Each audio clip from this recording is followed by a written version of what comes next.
وَلَقَدْ يَسَّرْنَا الْقُرْآنَ لِلذِّكْرِ فَهَلْ مِن مُّدَّكِرٍ۔ الحمد لله رب العالمين والصلاة والسلام على أشرف الأنبياء والمرسلين، أما بعد، فأعوذ بالله من الشيطان الرجيم من همزه ونفخه ونفثه. بسم الله الرحمن الرحيم. رب اشرح لي صدري ويسر لي أمري واحلل عقدة من لساني يفقه قولي. اللهم انفعنا بما علمتنا وعلمنا ما ينفعنا وزدنا علما. فبشر عبادي الذين يستمعون القول فيتبعون أحسنه، أولئك الذين هداهم الله وأولئك هم أولو الألباب. أعوذ بالله من الشيطان الرجيم.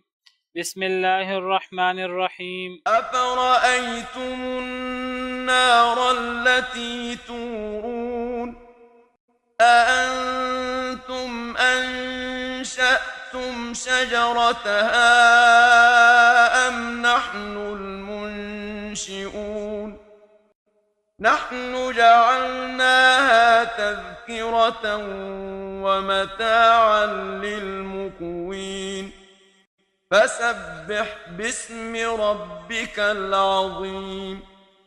فَلَا أُقْسِمُ بِمَوَاقِعِ النُّجُومِ. أعوذ بالله من الشيطان الرجيم. بسم الله الرحمن الرحيم.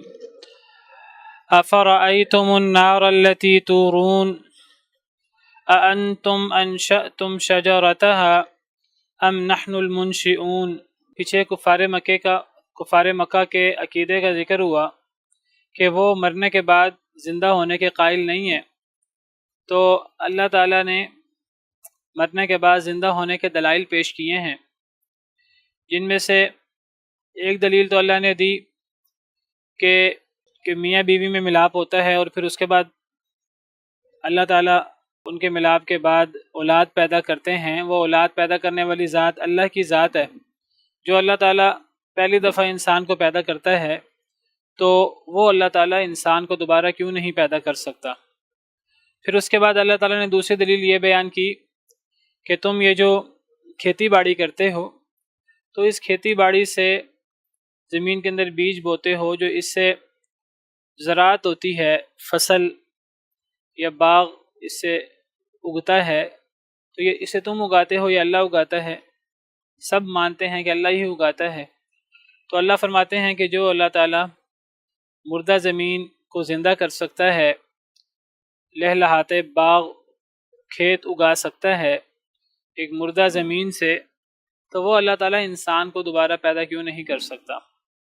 تیسری دلیل جو ہم نے کل پڑھی، وہ اللہ تعالیٰ نے پانی کی پیش کی کہ یہ پانی جو تم پیتے ہو اسے بادلوں سے اتارنے والے تم ہو یا اللہ رب العالمین ہے۔ سب مانتے ہیں کہ اللہ رب العالمین ہی بادلوں سے پانی اتارتے ہیں، کسی انسان کے پاس، کسی مخلوق کے پاس یہ طاقت نہیں ہے تو وہ آسمانوں سے، وہ بادلوں سے بارش اتار سکے، پانی نازل کر سکے۔ اللہ تعالیٰ صرف پانی اتارتے ہی نہیں، بارش نازل ہی نہیں کرتے، بلکہ اللہ تعالیٰ اس کے ذخیرہ ہونے کا بھی انتظام کرتے ہیں، زمین کے اندر کہاں وہ ذخیرہ ہوگا اور لوگ بعد میں بھی استعمال کر سکیں۔ پھر اس پانی کو پینے کے قابل میٹھا بھی اللہ ہی بناتے ہیں، ورنہ اگر اللہ چاہیں تو بارش کا پانی یہ کھارا ہو، یہ کڑوا ہو، انسان اس کو استعمال ہی نہ کر سکے۔ تو اللہ تعالیٰ فرماتے ہیں یہ اللہ کی اتنی بڑی نعمت ہے پانی، تو تم اللہ کا شکر کیوں ادا نہیں کرتے؟ تمہیں اللہ کی یہ نعمتیں استعمال کرنی چاہیے اور اللہ کا شکر ادا کرنا چاہیے۔ اب یہ پانی سے جو بادلوں سے نازل ہوا، اس پانی سے بعث بعد الموت کیسے، مرنے کے بعد زندگی کیسے ثابت ہوتی ہے؟ یہ سارے اصل میں مرنے کے بعد زندہ ہونے کے دلائل ہیں، بعث بعد الموت کے دلائل ہیں۔ تو وہ جو اللہ نے میاں بیوی کے آپس میں تعلق کا ذکر کیا، گویا کہ وہ اس اعتبار سے دلیل ہے بعث بعد الموت کی کہ پہلی دفعہ اللہ نے پیدا کیے ہے، دوبارہ بھی اللہ ہی پیدا کریں گے۔ وہ جو زمین سے فصل اگنے کا ذکر ہے، مردہ زمین زندہ ہونے کا ذکر ہے، وہ بھی واضح ہے کہ جو اللہ تعالیٰ مردہ زمین کو زندہ کر سکتا ہے تو وہ اللہ تعالیٰ مردہ انسان کو دوبارہ پیدا کیوں نہیں کر سکتا۔ تو یہ جو اللہ نے پانی کا ذکر کیا ہے کہ تم پانی پی کر جو اللہ تعالیٰ بادلوں سے اتارتے ہیں اللہ کا شکر ادا کیوں نہیں کرتے، کل ہم نے اس کا ترجمہ کیا تھا۔ تو اس سے بعث بعد الموت کا ثبوت کیسے ہوتا ہے؟ پانی سے، جو پانی بادلوں سے اترتا ہے، اس کا کیا تعلق ہے بعث بعد الموت سے؟ اس سے ہم کیسے دلیل دے سکتے ہیں کہ اللہ تعالیٰ مرنے کے بعد زندہ کریں گے؟ 4 دلائل ہیں یہاں، تیسری دلیل ہم نے کل پڑھی تھی پانی کی، چوتھی اس کے بعد آگ کی بات ہے۔ تو یہ کس طرح دلیل بنتی ہے بعث بعد الموت کی؟ جی ریحان صاحب آپ بیان کریں گے کچھ؟ یہ پانی کیسے دلیل بن رہا ہے مرنے کے بعد زندہ ہونے کی؟ جزاکم اللہ، ٹھیک ہے۔ یعنی گویا کہ جس طرح اللہ نے دوسری دلیل کھیت کا ذکر کیا، زمین کا ذکر کیا، وہاں پانی کا ذکر نہیں ہے، وہاں کھیت کا ذکر ہے۔ زمین کے اندر انسان بیج بوتا ہے زمین کو پھاڑ کر، تو صرف زمین میں بیج بونے سے تو فصل باغ پیدا نہیں ہوتے، تو اس کے اوپر اللہ کی طرف سے پانی اترتا ہے، بارش ہوتی ہے، وہ بارش ہو اللہ کی طرف سے بارش ہو یا انسان پانی لگائے تو پھر ہی فصل ہوتی ہے۔ تو کھیت کا ذکر دوسرے نمبر پہ کر دیا اور پانی کا ذکر تیسرے نمبر پہ کر دیا۔ گویا کہ یہ پانی اور زمین، یہ جب پانی زمین میں ملتا ہے تو پھر فصل اگتی ہے۔ گویا کہ یہ تیسری دلیل دوسری دلیل کے ساتھ مل کر مکمل ہو رہی ہے کہ وہ پانی جب اس زمین میں ملتا ہے، جب کسان زمین کے اندر بیج بوتا ہے اور پھر اوپر سے اللہ کی طرف سے بادلوں سے پانی اترتا ہے، تو تب یہ جو زمین کے زندہ ہونے کا عمل پورا ہوتا ہے۔ تو گویا کہ یہ جو اللہ نے پیچھے افرأیتم ما تحرثون اور تیسرے نمبر پہ افرأیتم الماء الذی تشربون، تو یہ گویا کہ ایک ہی چیز کو اللہ تعالیٰ نے دوسرے اور تیسرے پوائنٹ کی صورت میں بیان کیا۔ پیچھے زمین کا ذکر تھا اور آگے پانی کا ذکر ہے۔ اور کوئی، اور کسی کے نزدیک اس تیسرے پوائنٹ کا تعلق مرنے کے بعد زندگی سے کیسے ہے؟ ایک تو پانی کا تعلق ایسے ہو گیا کہ وہ پانی زمین میں جاتا ہے تو زمین میں فصل ہوتی ہے اور مردہ زمین زندہ ہوتی ہے۔ اسی طرح قیامت کے دن بھی ایسے ہی ہوگا، انسان کا جو ایک حصہ ہے جسم کا عجب الذنب، وہ بیج کی حیثیت رکھے گا اور آسمان سے بارش ہوگی اور مرنے کے بعد لوگ زندہ ہو جائیں گے، صحیح حدیث مبارکہ کے مطابق۔ تو یہ پانی کا بڑا گہرا تعلق بنتا ہے۔ عجب الذنب، عجب الذنب ایک انسان کی ریڑھ کی ہڈی کا ایک ٹکڑا ہے۔ جب انسان جب انسان کو دفناتے ہیں قبر میں تو کچھ عرصے کے بعد پورا جسم گوشت پوست وغیرہ مٹی میں مل جاتا ہے، ہڈیاں بھی مٹی میں مل جاتی ہیں لمبے عرصے کے بعد، لیکن وہ انسان کے جسم کا ایک حصہ باقی رہتا ہے جس کو عجب الذنب کہتے ہیں، جس کو عجب الذنب کہتے ہیں۔ تو قیامت کے دن جس طرح اللہ تعالیٰ زمین کے اندر کسان بیج بوتا ہے، میں آپ کو حدیث پیش کر دیتا ہوں، جس طرح زمین کے اندر کسان بیج بوتا ہے اور پھر اس پہ پانی ڈالا جاتا ہے اور پھر مردہ زمین زندہ ہوتی ہے، تو اسی طرح قیامت کے دن انسان زندہ ہوگا۔ حدیث مبارکہ میں اس کی صراحت موجود ہے، میں نے 1-2 دفعہ پہلے بھی حدیث پیش کی ہے۔ جی آخری مورے کے اندر ایک آپ دانہ کہہ لیں، ذرہ کہہ لیں، وہ ایک ہوتا ہے، اس کا عجب الذنب کہتے ہیں۔ میں وہ چاہ رہا ہوں وہ حدیث بڑی مشہور حدیث ہے، وہ آپ کے سامنے ذرا پیش کر دوں، یہ پروگرام تھوڑا لیٹ کر رہا ہے۔ قیامت کے دن آپ سمجھیے اسی سے انسان نے دوبارہ پیدا ہونا ہے۔ یہی جو عجب الذنب ہے یہ قیامت کے دن آپ سمجھیے کہ بیج کا کام کرے گا اور پھر آسمان سے بارش ہوگی اور پھر اس سے انسان آپ سمجھیے قیامت کے دن دوبارہ پیدا ہوگا۔ یہ صحیح بخاری کی حدیث ہے۔ دیکھیں وہ راکھ کہاں جاتی ہے، وہ جو انسان کے جسم کا حصہ ہے وہ کبھی ختم نہیں ہوتا۔ یہ حدیث مبارکہ آپ دیکھیے، ایک بات ذہن میں رکھیے کہ ہر انسان کو قبر نصیب ہوتی ہے، یہ ایک اللہ کا اصول ہے۔ ہر انسان کو اللہ کا جو مرضی صورت ہو، ایک انسان پانی کے اندر، اصل میں قرآن کریم سے پتہ لگتا ہے کہ ہر انسان کو قبر نصیب ہوتی ہے. یہ سورہ عباسہ میں میں آپ کے سامنے پہلے وہ آیت کر دیتا ہوں. ہر انسان کو قبر نصیب ہوتی ہے. اب قبر سے مراد ہم تو لیتے ہیں جس کو ہم قبر میں دفنائیں، نہیں، اس کے علاوہ بھی ہر انسان کو قبر نصیب ہوتی ہے. دیکھیں سورہ عباسہ کی آیت نمبر 21 ہے.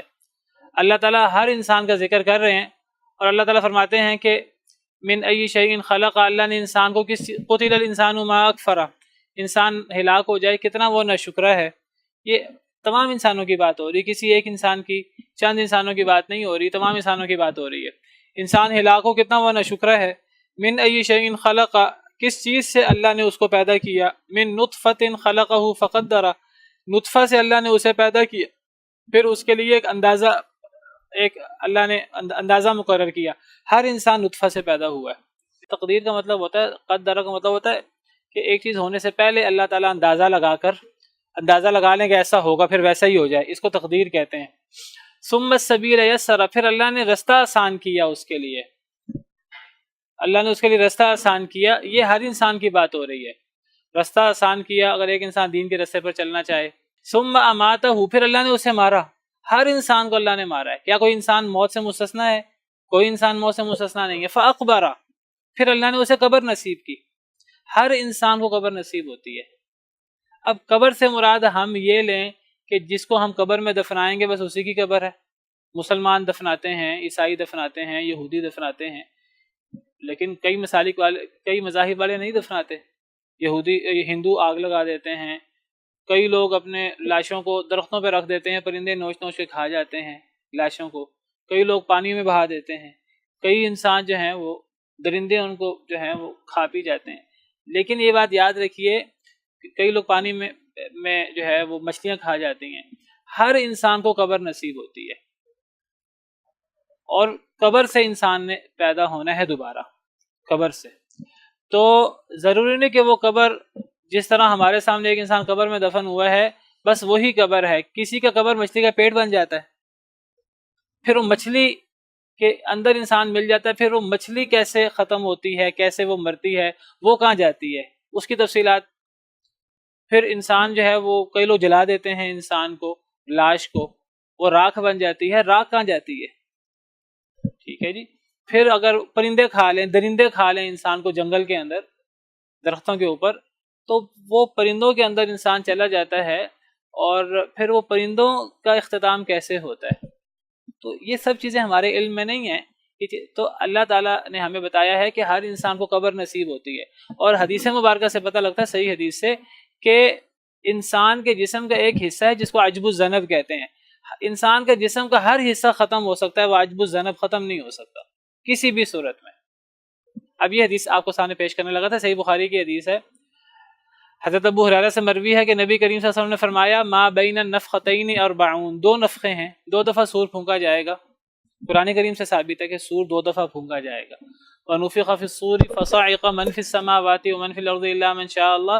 سور میں پھونکا جائے گا تو زمین و آسمان کی ہر چیز مدہوش ہو جائے گی، ہر چیز ختم ہو جائے گی مگر جسے اللہ چاہے. ثم نفخ فیہ اخری، پھر دوسری دفعہ سور پھونکا جائے گا. فاذا هم قیام ینظرون، سب زندہ ہو کر دیکھنے لگیں گے. تو 2 سور ہیں.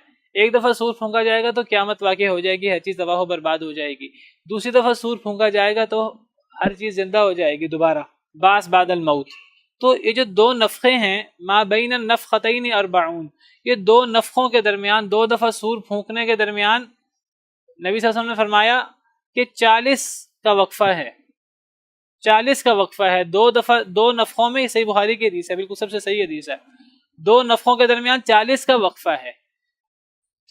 راوی نے پوچھا حضرت ابو ہریرہ سے کہ آپ نبی صلی اللہ علیہ وسلم کا فرمان بیان کر رہے ہیں کہ آپ نے فرمایا کہ 2 نفخوں کے درمیان 40 کا وقفہ ہے، اس 40 سے مراد 40 دن ہے.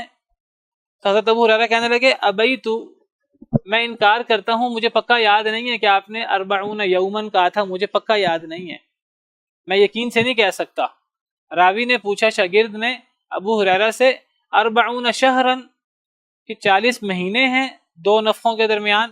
حضرت ابو ہریرہ کہنے لگے ابھی تو میں انکار کرتا ہوں، میں یقین سے نہیں کہہ سکتا کہ آپ نے 40 مہینوں کا نام لیا. راوی پوچھنے لگا شاگرد 40 سنتن، پھر 40 سال مراد ہیں. اس نے پوچھا کہ 40 دن مراد ہیں، 40 مہینے مراد ہیں کہ 40 سال مراد ہیں؟ حضرت ابو ہریرہ نے یہاں بھی کوئی بات یقینی طور پہ کہنے سے انکار کیا. انہوں نے کہا میں یقینی طور پہ نہیں کہہ سکتا.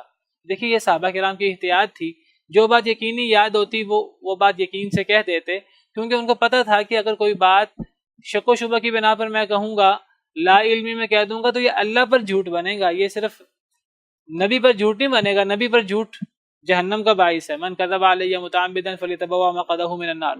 نبی پر جھوٹ در حقیقت اللہ پہ جھوٹ ہوتا ہے. تو حضرت ابو ہریرہ کو یاد نہیں تھا کہ نبی صلی اللہ علیہ وسلم نے یومن کا لفظ بولا کہ شہرن کا کہ سنتن. حضرت ابو ہریرہ نے کسی بات کی تائید کرنے سے انکار کیا، کہا میں نہ دن کی تائید کرتا ہوں، نہ مہینے کی، نہ سال کی، مجھے 40 کا لفظ یاد ہے. آپ نے 40 کا بولا تھا، اب یہ یاد نہیں ہے کہ 40 دن ہیں کہ 40 مہینے ہیں کہ 40 سال ہیں. اچھا، حضرت ابو ہریرہ پھر اپنی حدیث مکمل کرتے ہیں، فرماتے ہیں کہ پھر نبی صلی اللہ علیہ وسلم نے فرمایا کہ یہ جب دوسرا نفخہ پھونکا جائے گا 40 کے بعد، ثم ينزل اللہ من السماء ماء، پھر اللہ آسمان سے پانی اتاریں گے. فینبتون، لوگ اگیں گے، کما ینبت البقل، جیسے ترکاری اگتی ہے. بالکل انسان کے دوبارہ پیدا ہونے کو بیج اور بیج سے جو فصل نکلتی ہے اس سے تشبیہ دی ہے. پھر لوگ ایسے اگیں گے جیسے ترکاری اگتی ہے. کیسے اگیں گے؟ اس کی وجہ بیان کی، لیس من الانسان شیء الا یبلا، انسان میں کوئی شے نہیں مگر وہ بسیدہ ہو جاتی ہے، مٹی میں مل جاتی ہے. انسان کا جسم کا ہر حصہ مٹی میں مل جاتا ہے، ختم ہو جاتا ہے. الا عظما واحدا، سوائے ایک ہڈی کے. وہو عجب الذنب، اس کا نام ہے عجب الذنب. ومنہ یرکب الخلق یوم القیامہ، قیامت کے دن تمام مخلوق کی پیدائش اسی سے ہوگی. اسی لیے میں آپ کے سامنے ذکر کر رہا ہوں کہ گویا کہ یہ عجب الذنب، یہ جو حصہ ہے یہ بیج کا کام دے گا. جس طرح ہم دنیا کے اندر بیج بوتے ہیں زمین کے اندر، یہ بیج زمین کے اندر موجود ہوگا، خواہ وہ انسان قبر میں دفن ہوا یا نہ ہوا، خواہ وہ انسان مچھلی کے پیٹ میں گیا، درندے کے پیٹ میں گیا، راکھ بن گیا، جو بھی صورت ہو، یہ عجب الذنب زمین کے اندر موجود ہوگا کہیں نہ کہیں. اس کو لانا اللہ کا کام ہے. یہ بیج موجود ہوگا، آسمان سے بارش برسے گی، انسان اگیں گے جیسے ترکاری اگتی ہے، انسان پہ زندہ ہو جائیں گے سارے. یہ صحیح بخاری کی حدیث ہے. تو اس کا میں ذکر کر رہا تھا. تو میں نے آپ کے سامنے یہ سوال رکھا کہ پہلی دفعہ تو انسان کی تخلیق کا ذکر کیا منی سے، گویا کہ انسان کی پہلی تخلیق ہے.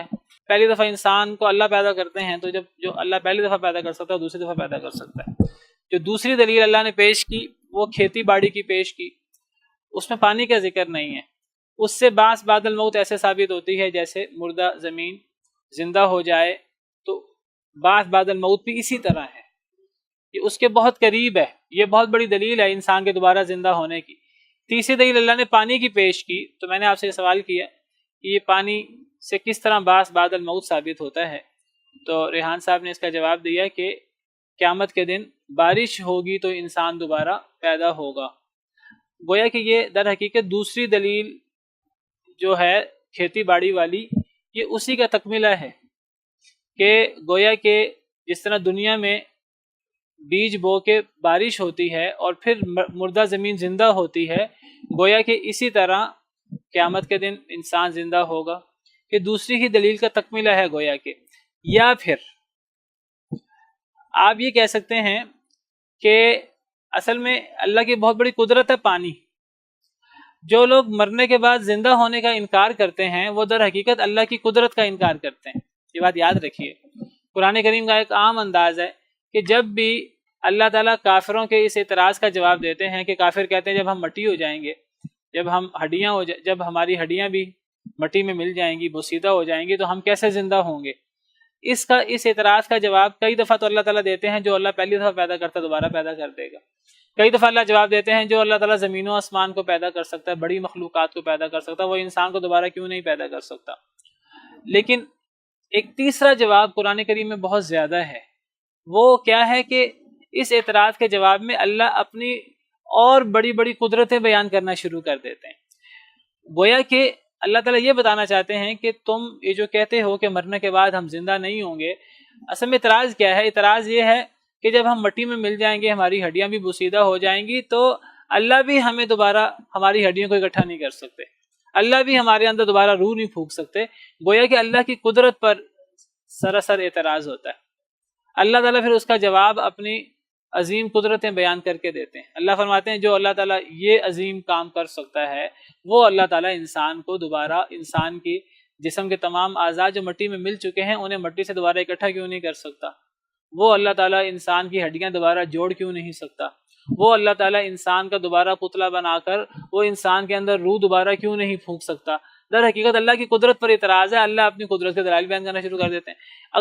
اگر آپ اس پانی والے واقعے کو اس انداز سے بھی دیکھیں، یہ اس انداز سے بھی دلیل ہے باس بعد الموت کی، کہ آسمان سے پانی لانا، پھر اس پانی کو زمین میں محفوظ کرنا، اس کو زمین کے اندر ضائع ہونے سے بچانا، پھر اس پانی کو میٹھا اور پینے کا باعث بنانا، یہ اللہ کی اتنی بڑی قدرت ہے، اتنی بڑی قدرت ہے کہ جو اللہ اتنی بڑی قدرت دکھا سکتا ہے وہ اللہ تعالیٰ انسان کو دوبارہ مرنے کے بعد زندہ کیوں نہیں کر سکتا؟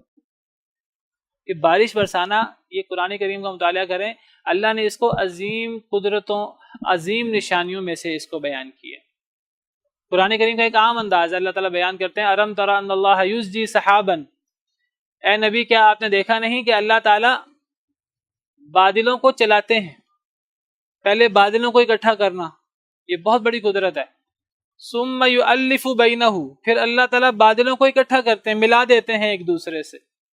اللہ تعالیٰ بادلوں کو چلاتے ہیں، ایسے ہی بارش نہیں ہو جاتی، کچھ بادل یہاں بکھرے ہیں، کچھ بادل یہاں بکھرے ہیں بارش ہو جاتی ہے، ایسے نہیں ہو جاتی۔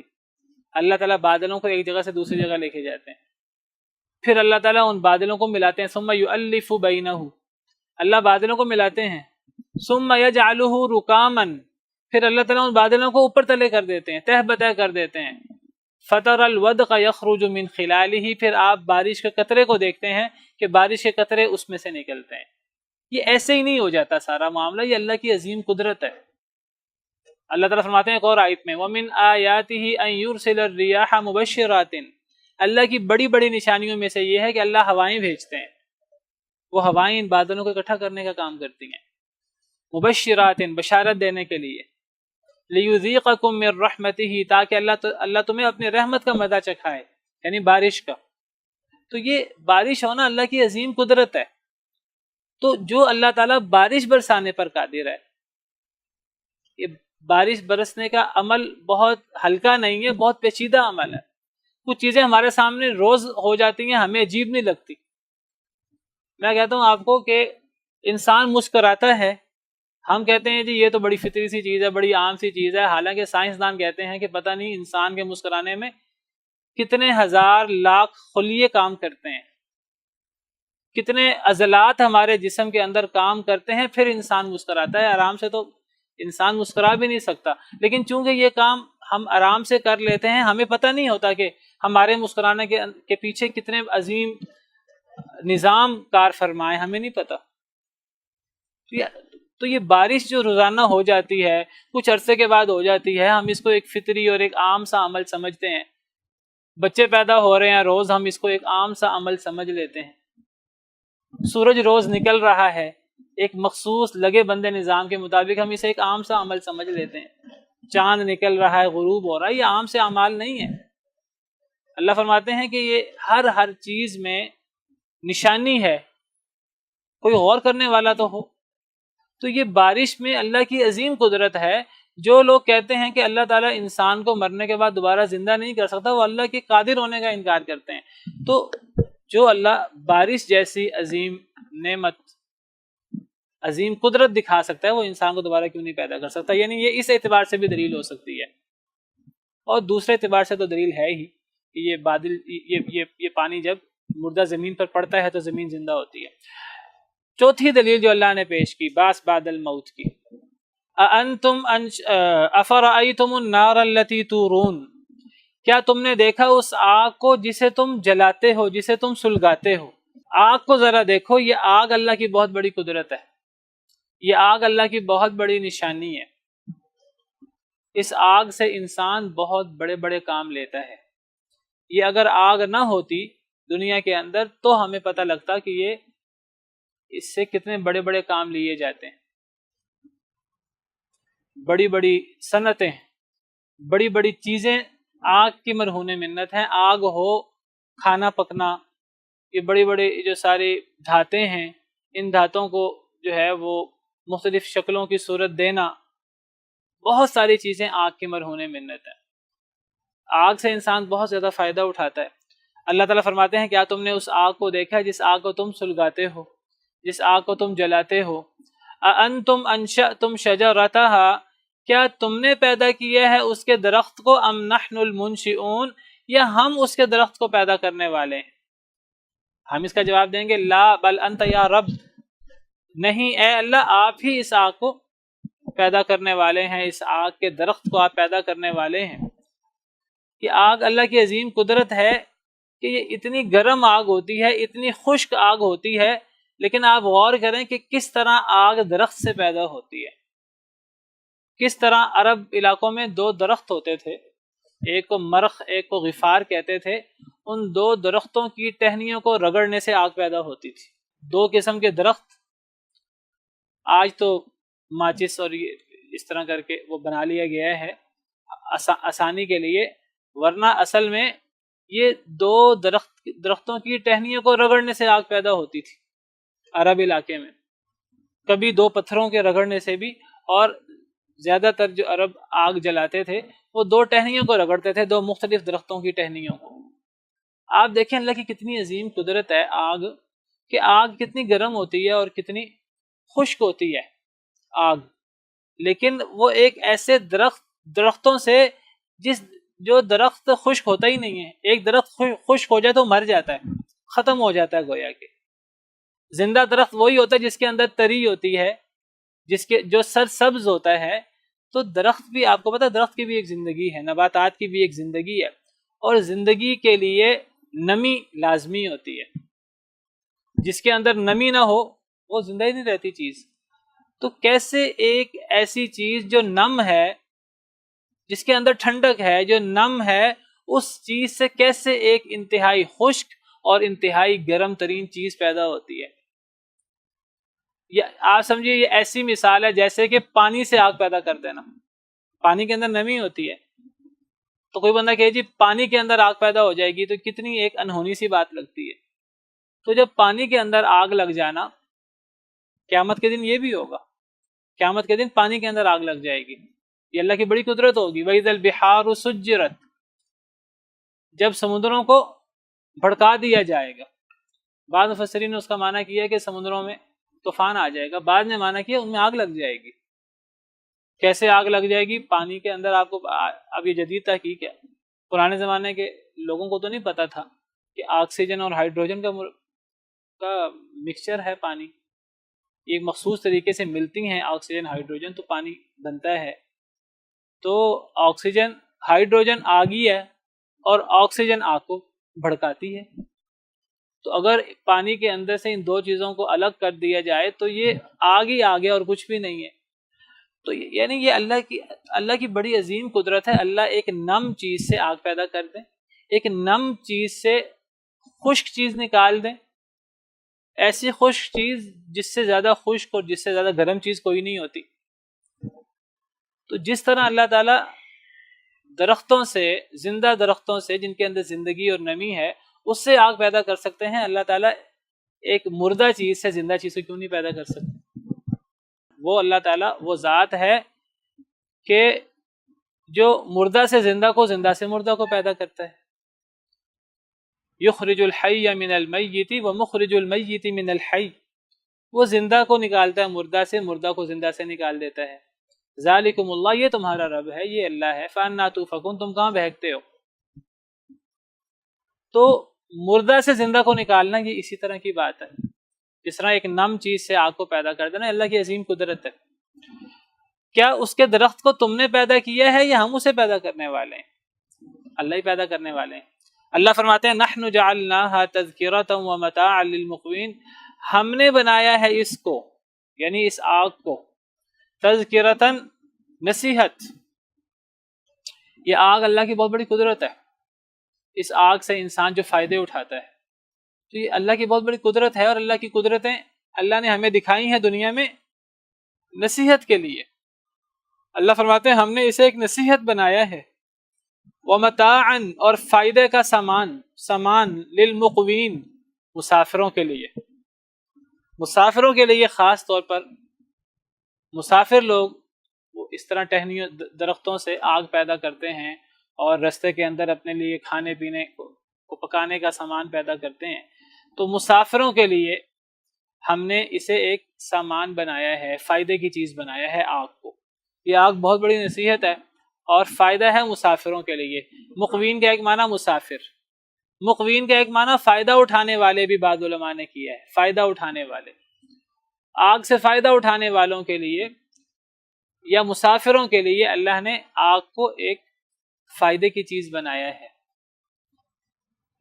تو یہ چار اصل میں اللہ نے اپنی قدرتیں بیان کی ہیں، یہ چاروں قدرتیں بعث بعد الموت کی دلیل ہیں الگ الگ، چونکہ پیچھے بعث بعد الموت کا ذکر تھا، تو پھر اللہ تعالیٰ یہ عظیم قدرت کے دلائل بیان کر کے اپنی شان بیان کر کے اللہ فرماتے ہیں فسبح باسم ربک العظیم، بس تسبیح بیان کیجئے اے اللہ کے نبی صلی اللہ علیہ وسلم اپنے عظیم رب کے نام کی، اپنے عظیم رب کے نام کی تسبیح بیان کریں، اللہ کی شان کو بلند کریں، اور اللہ کے ساتھ جو عیب لگا دیے، جو اللہ کی توہین اور تذلیل کر دی ہے والعیاذ باللہ اللہ کے بندوں نے۔ اب یہ کہنا کہ مرنے کے بعد زندہ کون کرے گا ہمیں، یہ در حقیقت اللہ رب العالمین پر اعتراض ہے، جیسے میں نے ذکر کیا یہ اللہ کی قدرت پر اعتراض ہے۔ جب بھی اللہ پر غلط اعتراض ہوتا ہے، جب بھی اللہ کی توہین ہوتی ہے، جب بھی اللہ کا مقام نیچے کیا جاتا ہے، تو پھر اللہ تعالیٰ تسبیح کا لفظ بولتے ہیں۔ تسبیح کا مطلب ہوتا ہے کہ جو اللہ کا عیب بیان کیا جائے، والعیاذ باللہ اللہ ہر عیب سے پاک ہے، لیکن بدبخت لوگ اللہ کے ہی بندے وہ اللہ کو گالی نکالتے ہیں، اللہ کے عیب بیان کرتے ہیں، اللہ کی توہین کرتے ہیں۔ جب اللہ کی توہین ہوتی ہے پھر اللہ تسبیح کا لفظ لاتے ہیں، اللہ پاک ہے اس عیب سے جو تم عیب بیان کر رہے ہو۔ تو میں بیان کر رہا تھا کہ جہاں بھی اللہ کی توہین ہوتی ہے، جہاں بھی اللہ کا مقام ڈاؤن کیا جاتا ہے، تو وہاں اللہ تعالیٰ سبحان کا لفظ لاتے ہیں، تسبیح کا لفظ لاتے ہیں، وہاں اللہ تعالیٰ پھر اپنے لیے تعالی کا لفظ لاتے ہیں۔ جہاں اللہ کے ساتھ شرک کیا جائے، جب اللہ تعالیٰ کافروں کے عقائد بیان کرتے ہیں، کافروں کے غلط فاسد عقائد بیان کرتے ہیں شرکیہ قسم کے، وہاں اللہ تعالیٰ سبحانہ و تعالی عما یشرکون کا لفظ کا جملہ لاتے ہیں۔ اللہ پاک ہے، اللہ بلند ہے اس سے جو یہ شرک کر رہے ہیں۔ تو چونکہ یہاں اللہ کی توہین کی مشرکین نے، کافروں نے، جہنمیوں نے، جن کو اللہ نے اس کی وجہ سے جہنم میں ڈال دیا بعد میں، توہین یہ کی کہ اللہ تعالیٰ ہمیں مرنے کے بعد دوبارہ زندہ نہیں کر سکتے، اللہ نے بعض بعد الموت کے دلائل بیان کیے، اور پھر جب ان دلائل سے ثابت ہو گیا کہ اللہ کی شان اتنی کم نہیں ہے جتنی تم نے اللہ کی کم شان بیان کی ہے، جب اللہ نے اپنی عظمت بیان کر دی، پھر اللہ نے فرمایا فسبح باسم ربک العظیم۔ اب اے سننے والے، اے نبی صلی اللہ علیہ وسلم یا اے انسان سننے والے، تم سب تسبیح بیان کرو اپنے عظیم رب کے نام کی، تم بھی اللہ کی شان بلند کر دو، تم بھی جس طرح مشرکین اللہ کی توہین کرتے ہیں، اللہ کی شان ڈاؤن کرتے ہیں، تو تم ان کا رد کرتے ہوئے جس طرح اللہ نے یہاں رد کیا ہے، تم بھی ان کا رد کرتے ہوئے اللہ کو تمام عیبوں سے پاک کر دو، اللہ کو پاک کر دو عیبوں سے۔ فسبح باسم ربک العظیم، بس تسبیح بیان کرو اپنے عظیم رب کے نام کی۔ اللہ اس طرح نہیں جس طرح یہ بدبخت کہتے ہیں اللہ کے بارے میں، اللہ کی شان تو بڑی بلند ہے، تو سبحان ربی العظیم پڑھنا چاہیے۔ اچھا، یہاں پانی کا ذکر ہوا تیسری دلیل کے طور پہ، چوتھی دلیل کے طور پہ آگ کا ذکر ہوا، یہ سب اللہ کی بڑی بڑی نعمتیں ہیں۔ حدیث مبارکہ میں آتا ہے کہ تین چیزیں ایسی ہیں کہ وہ تین چیزیں کسی انسان کو اپنے قابو میں کر کے دوسروں کو اس سے روک نہیں دینا چاہیے۔ تین چیزیں ایسی ہیں کہ ان میں لوگ برابر ہیں، ان تین چیزوں کو انسان کو یہ نہیں کرنا چاہیے کہ انسان ان کو اپنے قابو میں کرے اور پھر انسان ان کو لوگوں کے لیے بیچنا شروع کر دے، انسان ان چیزوں کو بیچ کر اس سے اپنا فائدہ اٹھانا شروع کر دے، لوگوں کو وہ چیز قیمتاً دے، ایسا نہیں کرنا چاہیے۔ وہ تین چیزیں ان میں سب لوگ برابر ہیں۔ وہ تین چیزیں کیا ہیں؟ نبی صلی اللہ علیہ وسلم کی حدیث ہے، آپ نے فرمایا المسلمون شرکاء فی ثلاث، مسلمان 3 چیزوں میں شریک ہیں، ان پہ سب کا حق ہے۔ یہ نہیں ہو سکتا کہ ایک شخص اس چیز کا ذخیرہ کر لے اپنے پاس، جب وہ چیز لوگوں کے پاس کم ہو جائے، لوگ اس کے محتاج ہو جائیں، تو پھر لوگ قیمتاً اس کو دوسروں سے خریدنا شروع کریں۔ نہیں، اس میں لوگ شریک ہیں، یعنی کسی کو ان پر ذخیرہ نہیں کرنا چاہیے۔ جو ذخیرہ کرے گا ان کو، وہ اللہ کو ناراض کرے گا۔ ایک بندہ کوئی نہر ہو، اس نہر پر قبضہ جما لے، وہ کہ اس نہر سے، اس چشمے سے جو مجھے پیسہ دے گا، جو مجھے قیمت ادا کرے گا، میں اس کو فائدہ اٹھانے دوں گا، یہ صحیح نہیں ہے۔ پانی میں سب مسلمان شریک ہوتے ہیں، تو 3 چیزوں میں مسلمان شریک ہیں، الماء والکلأ والنار، پانی، چارہ اور آگ، ان 3 چیزوں میں مسلمان شریک ہیں۔ یعنی ان چیزوں کو بزنس، ان چیزوں کو انسان اس سے دنیاوی فائدہ اٹھائے اور انسان اس کو اپنی کسٹڈی میں کر لے، پھر انسان اس کو بیچنا شروع کر دے، تو یہ چیز صحیح نہیں ہے۔ نہ پانی، انسان کو کسی کو پانی قیمتاً نہیں دینا چاہیے، نہ کسی کو آگ قیمتاً دینی چاہیے، نہ کسی کو چارہ قیمتاً دینا چاہیے۔ انڈیا کو چھوڑیں، ہمارے ہاں کتنے لوگوں نے پانی کی کمپنیاں بنائی ہوئی ہیں۔ دیکھیں، یہودیوں نے پانی پہ قبضہ کیا ہوا تھا، بحر روما پہ، تو نبی صلی اللہ علیہ وسلم نے فرمایا کہ جو یہودیوں سے اس کو خرید لے تو اس کو میں جنت کی ضمانت دیتا ہوں۔ حضرت عثمان نے خرید لیا اس کو، اور حضرت عثمان نے خرید کر وقف کر دیا، یہ نہیں کیا کہ اب میں قیمتاً دوں گا، انہوں نے وقف کر دیا، مسلمانوں کے لیے بھی، غیر مسلموں کے لیے بھی۔ بہرحال یہ حدیث موجود ہے، 3 چیزوں پر قبضہ نہیں ہونا چاہیے، 3 چیزوں کو اپنی کسٹڈی میں نہیں کرنا چاہیے۔ حکومت ان چیزوں پر خرچ کرے، اگر ان چیزوں پر خرچ ہوتا ہے، اور ان کو سب لوگوں کے لیے عام کر دے، پانی، آگ اور چارہ۔ بہرحال اب اس طرح تو پھر پانی کے اندر بھی ہر چیز آ جائے گی، آگ سے آگ ہی مراد لیں، آگ سے متعلقہ چیزیں مراد نہ لیں۔ اس طرح اگر ہم مراد لینا شروع کریں گے تو پھر پانی تو ہر چیز کے اندر ہی ہوتا ہے، تو پھر ہر چیز کے اندر ہی پانی آ جائے گا۔ آگ سے آگ مراد لیں، کوئی بندہ آگ مانگے تو اس طرح کی چیز۔ تو بہرحال یہ حدیث موجود ہے، اس بارے میں امام ابن کثیر نے بھی ذکر کی ہے یہاں۔ یہ پانی، افرأیتم الماء الذی تشربون اور افرأیتم النار التی تورون کے بعد یہ حدیث بیان کی ہے کہ 3 چیزیں بیچی نہیں جا سکتی، پانی، آگ اور چارہ۔ بہرحال فرمایا فلا اقسم بمواقع النجوم، پس نہیں میں قسم اٹھاتا ہوں ستاروں کے گرنے کی جگہ کی، ستاروں کے گرنے کی جگہ، جہاں ستارے گرتے ہیں یا پھر جہاں ستارے جاتے ہیں، جو ستاروں کی منزل ہے، جس کو آپ ستاروں کی منزل کہہ لیں، ستاروں کا مدار کہہ لیں۔ بس نہیں میں قسم اٹھاتا ہوں ستاروں کے گرنے کی جگہ کی۔ نہیں کا کیا مطلب ہے؟ یہ نہیں یہاں قسم کی نفی کے لیے نہیں آیا، یہ معنی نہیں ہے کہ میں قسم نہیں اٹھاتا، نہیں، اسی لیے ترجمہ کرتے ہوئے نہیں کو الگ کر دینا چاہیے، پھر اس کے بعد قسم کا ذکر کرنا چاہیے۔ ترجمہ یہ کرنا چاہیے پس نہیں قوما میں قسم اٹھاتا ہوں ستاروں کے واقع ہونے کی جگہ کی۔ گویا کہ قسم اٹھانے کا اس بات ہو رہا ہے، اور یہ اللہ قسم اٹھا رہے ہیں، یہ نفی نہیں ہو رہی قسم کی کہ میں قسم نہیں اٹھاتا، یہ معنی نہیں کرنا۔ اصل میں عرب لوگوں کا انداز تھا، عرب لوگوں نے جب قسم اٹھانی ہوتی تھی، اصل میں قسم کیوں اٹھاتے تھے عرب لوگ؟ اپنی بات پہ زور دینے کے لیے۔ کئی لوگ سچے بھی ہوتے تھے، لیکن سچے لوگ بھی، لوگوں کو پتہ تھا یہ جھوٹ نہیں بولتے، لیکن اس کے باوجود انہوں نے کوئی بات زور دے کے کرنی ہوتی تھی تو وہ قسم اٹھا کر بات کرتے تھے۔